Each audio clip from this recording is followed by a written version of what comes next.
Hey there, guys. Want to give a quick update on my Robinhood account. Um, Looks like we had a green day today. Thank goodness. Had some really. Monday was a green day for me, and then Tuesday, Wednesday, Thursday were not. I had a bunch of options expire. I rolled some over. Um, Again, if you're doing options, man, learn the rollover. It's the simplest thing in the world. Rather than having your stocks be assigned, just want to give you a quick example here of a rollover on AT&T. If I was to roll this over, it's coming up here a little slow. So we're going to go here to trade. It's super simple, especially on the app. So if you can use the app, it's the simplest. View all options. So I have two AT&Ts expiring on the 17th. Two options of AT&T expires on the 17th at the 31.50 strike price, and you can see it's got a 7 cents per value strike right now. And so what you want to do is you just want to hit select, and you want to buy, because you have two sold, so it's -2. You want to buy those two, so you click on that, and then you want to so if you want to roll it to the next week, so this would be on Friday. Say if your stocks are going to be assigned, this is how you don't lose your stocks. So this is the roll. It's called the roll. So you're rolling it out a week, or if it's a monthly option stock, you'd roll it out to the next option period. So to roll that out to the next week, just hit the July 24th instead of July 17th. You could roll it out for the same price at 31.50, and you could see you'd receive the difference in credit. So we'd want to sell that one. So I would click sell, because I bought that one that I owned, or I sold, so I bought it back, and I'm going to sell the 31.50. So for example, if the stock was at $32, if you wanted to sell the 32.50, the 32, you could see the difference in what they pay.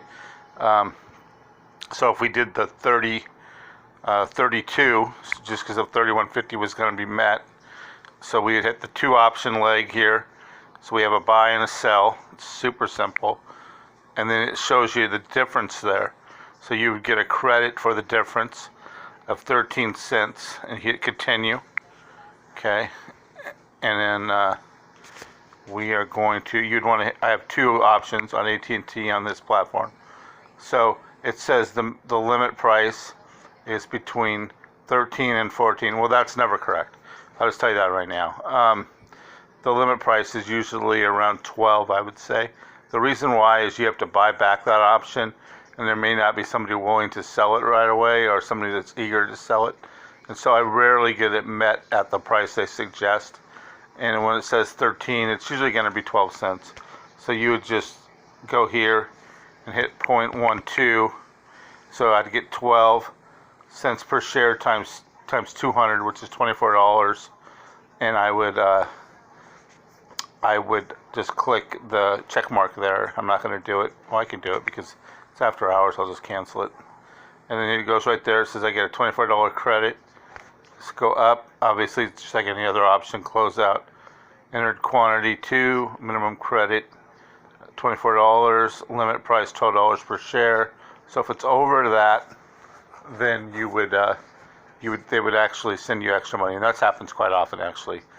For some reason, and it's really weird on doing on rollouts. It's really hard to get your prices met, and sometimes you'll do it once at 12 and it won't be met. You come back and do it a minute later and it's met.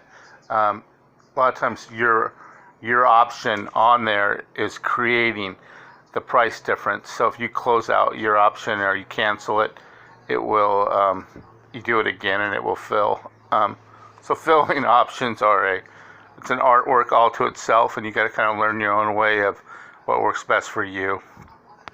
So just hit done, obviously. So it will show here that I have a queued position, and so I'm just going to cancel that because I don't want a queued position on my AT&T right now. Cancel that. And so I roll out quite frequently. Sometimes I roll out too early, like today I did it again. I rolled out and I don't think any of them would have been met. Let's see here what I had.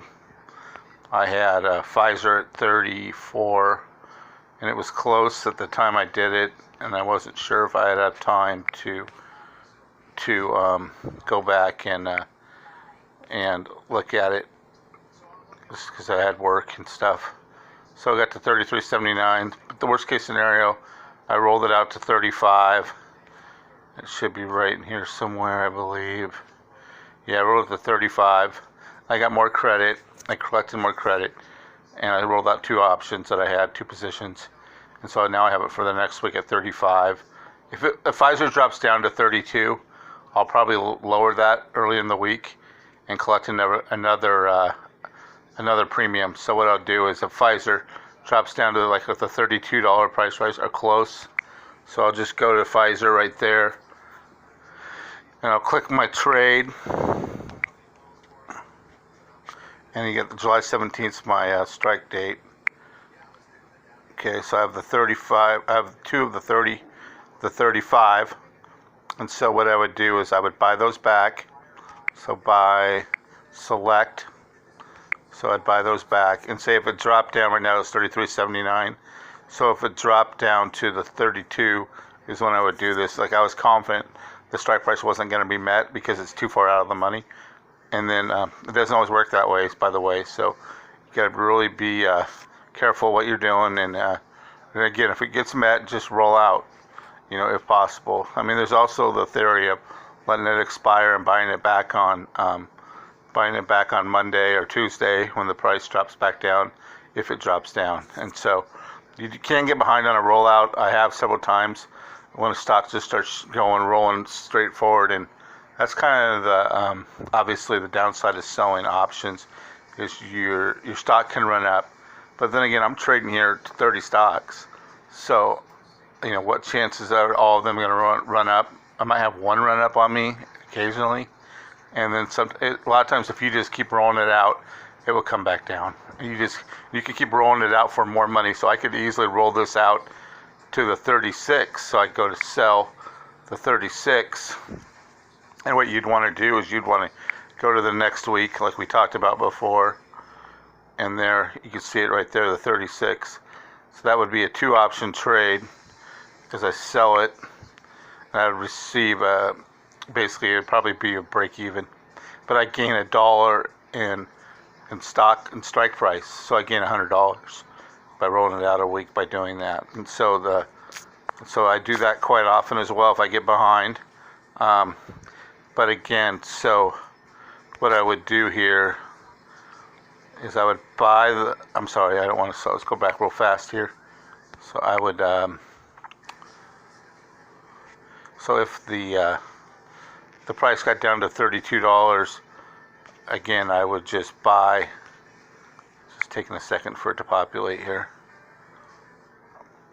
Let's go to select. I would buy back the one I have sold, so right here at 32, and I would sell the 34.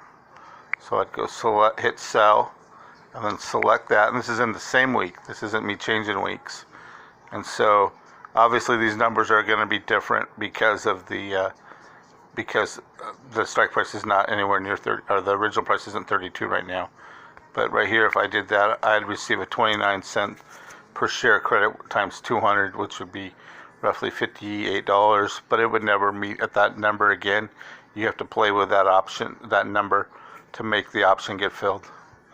And so right here you can see, we'll just kind of walk it to almost to the end. It's really slow populating. It must be a high internet time here. Yeah, see, it's still trying to populate. So we'd have 2 contracts. It's going real slow, but it'd be roughly around $55. There it is right there. So $57. Hit that.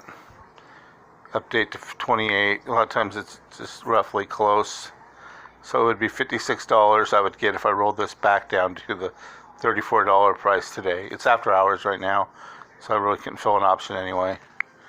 But just give you an idea. Let's go out of here real fast. So I hope that kind of shows you how to roll out, and I see so many people talking about options and having their stock assigned. A lot of times I would just roll it, like Pfizer was over $34 until last week, and I had a strike price at 34, and I rolled out, and it dropped down this week, and I was able to, on my Charles Schwab account, I let it go because I was a little farther behind, and I didn't think it was going to meet at the time I was looking at it, so I did not roll it out.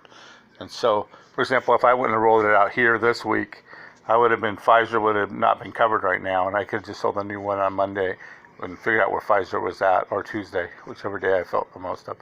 So real quick, these are my options I have. Some of these are rolled out. Some of these are just, I sold the 2 week just because I liked the strike price and the amount I was getting for those rather than being available for the 1 week option. And then TNA, I have a put on. I just have one position of TNA. And so I'm real excited about UPRO. I have it right here somewhere. It's expiring next week. I actually lowered this down to get closer to the expiration. And what I'm going to do with that UPRO, it's going to probably expire unless things drop next week. And I might roll it out from week to week, but I'm not going to roll it week to week forward. I'm sorry, 3 weeks or 4 weeks at a time. It's just going to be 1 week if I roll it out. And I'm going to collect either a premium or I'm going to raise that strike price up to a 43 and keep going that direction. If not, I'm just going to let it expire. And instead of playing with UPRO, I'm going to roll that into another TNA put, and then I'm going to take the rest and buy another position or fill another position. And the position I'm looking at now is PPL. I don't have any PPL in this, but I do have it. No, I did have it actually in my Charles Schwab, and it was assigned actually. So right there's 25.25. So I'm going to roll the rest of that, or take the rest of that money that after the TNA put, and see how close I can get to filling a full position of PPL, and then just fill that during the week as I get money off premiums and dividends and new money I add to my account. So real quick here, you have Kinder Morgan. I'm still building that position. I have 32 shares now. I added some today. Off selling premium, I didn't deposit any money. I think I bought like 11 or 12 shares a day. So I'm just rolling out premiums. Let's see, UPRO, I have one share that's expiring next week, one position. And I bought UPRO around the low 30s about 2 months ago. And I just got behind on it, and I pushed it way out. And UPRO was dropping, so I had a chance to bring it back without having to spend a lot of money closer to my strike price or strike date, and which is going to expire next week. And again, the TNA pays almost just as much as the UPRO. One's dealing with the S&P 500, which is the UPRO. The TNA is dealing with the Russell 2000 small caps.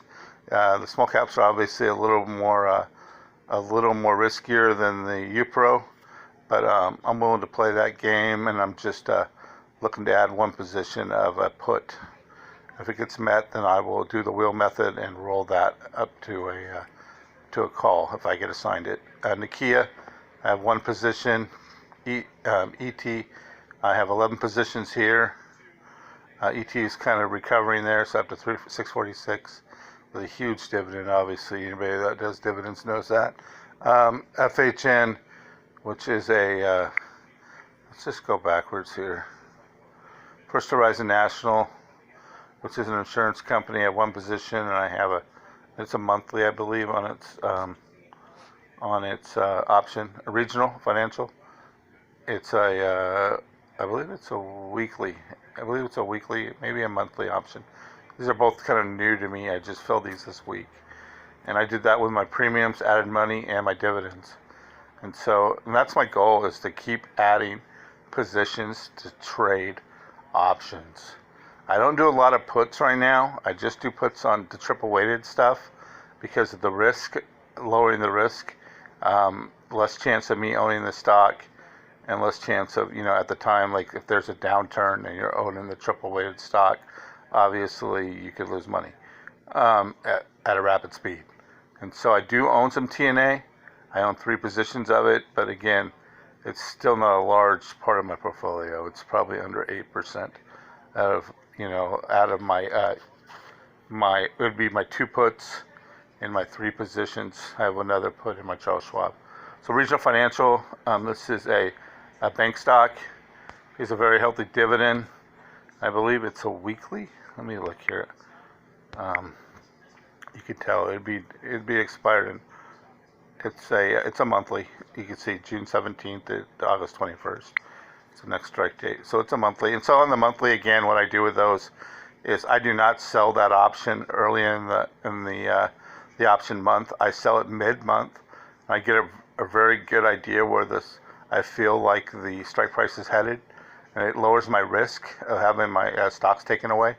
And then worst case scenario, I can always roll it out. If it drops after I sold it, I'll resell the option again and collect more premium for a lower strike price. I'm sorry. And so I was just going to roll those up rather than I was just going to flip the page here. Plains All American Pipeline on two positions, and it's a weekly, I believe. Weekly option strike. Olin is a chemical company. It's a weekly, and I own one position. KeyBank, I own two positions here, and I own some in Charles Schwab. AGNC, just one position. It is a weekly stock, a weekly option stock. Again, KeyBank, a weekly option stock. OLN, a weekly option stock. You notice the trend here? Plains America, another weekly option stock. Regions, a monthly. First Horizon National is a monthly. ET is a weekly. Nokia is a weekly. Obviously, UPRO is a weekly. Kinder Morgan's a weekly. PPL is a monthly option again. And then that's just what I'm looking at. I don't own any SRET right now. So we're going to go back here, go back to where we were, and go through the rest of them real fast, and we'll wrap this up. Plains America again, Olin, Key Corp. The reason I own some monthlies is I'm trying to diversify. I'm trying to find good dividend stocks, and if it is a monthly option stock, I will own it because I can still make premium on it. I just won't make quite as much, but I'd rather diversify and have different things than just all energy stocks, or just all REITs, or just all financial stocks. So, to own something like an insurance stock, a dividend insurance stock, I might need to own some monthly option dividend stocks, and then I want to keep them below a price where I can own a position. So AGNC, like I said, this is a REIT, obviously. It is a weekly option stock, but you don't see a lot of times in REITs. This might not be classified a REIT, actually. It might be just a financial stock. HP is a weekly option stock. I own one position. EPD, this is a very good weekly option stock. You can collect a lot of premiums on EPD. And I own three positions, I believe, between here and my Charles Schwab. Vicom CBS, I sell a lot of options. Again, a lot. You can see my my average cost price. I got it pretty cheap. It was up to around, excuse me, $26. And it's dropped back down. It's a dividend stock and a weekly option. BP, I wish I owned more BP, and I'm really thinking about buying another position of BP at this price. BP is a well-known dividend stock, and it pays a high dividend. I don't think it's going to remain down here too much longer, under 25. But and the reason I'm kind of slow to do so, I just own so much energy stocks. This is obviously another energy stocks. I might roll some of my ET into BP, which I think might actually be a good idea, and I might do that actually on Monday, or maybe today after hours. We'll see. American International, AIG Insurance on one position, a weekly option stock. Main Street Capital, one position. This is not an option stock, but I bought it at a good price. I felt like it was a price I've never seen before for this in a long time, and it pays a healthy dividend, and I'm just collecting that 8%, $20.50 a month dividend on Main Street Capital. Pfizer, I own four positions total, two here, and it is a very, very good weekly option stock. You can definitely collect some good premiums on that, even selling it out of the money, even selling the 35 or the 35.50 or the 36. You're still going to collect, hundreds and hundreds and hundreds of dollars a year, way more than the dividend, way more than any of these dividends. MetLife, I own one position. Dow, I own one position, and Dow is probably the best one I own as far as premiums on a non-triple weighted stock. Actually, MO might be the best. AT&T, I have one position. Alteria, no, AT&T, I have two positions here. Alteria is another very, very good premiums collecting dividend stock. It moves around a lot. You can see it's up $1.67 today. And it is a weekly option stock, obviously. And so that's it. I mean, kind of give you an idea where I'm at. I'm building the Kinder Morgan and I think I'm going to actually do that. I think I'm going to sell 3 positions of my ET. Let's see if I can do that while we're on after hours, because neither one are covered right now, I don't think. So let me see what I can do here. Let's see if we can work some magic here. I've never done a trade live. Yeah, trade, sell.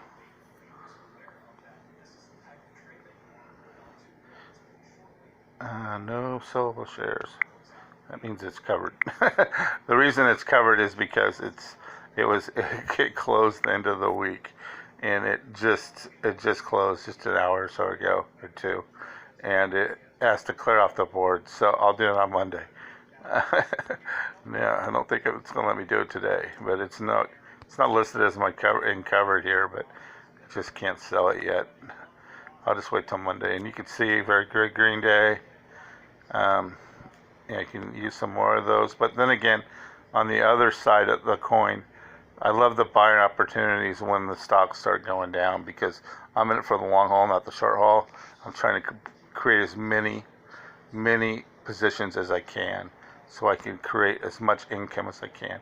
And like I've said before, right now with the TNA and all these positions, I have like 65 positions, 63, somewhere in there. I create about $1,000 a week in premium, and I don't know too many people that can do that off of a, I think I have about playing with about 135,000, roughly around there, 135K between the two, maybe 140, just under. And so I collect about $1,000 a week in premium. I collect around $9,000 a year in dividends, as well as I get my stock appreciation, hopefully, is the goal. So guys, give you an idea there. Hope that helps. If you're watching this again, if you're watching a little screen, just hit full screen. It should fill up your whole phone or your whole tablet. All right, have a good day. Talk to you next time.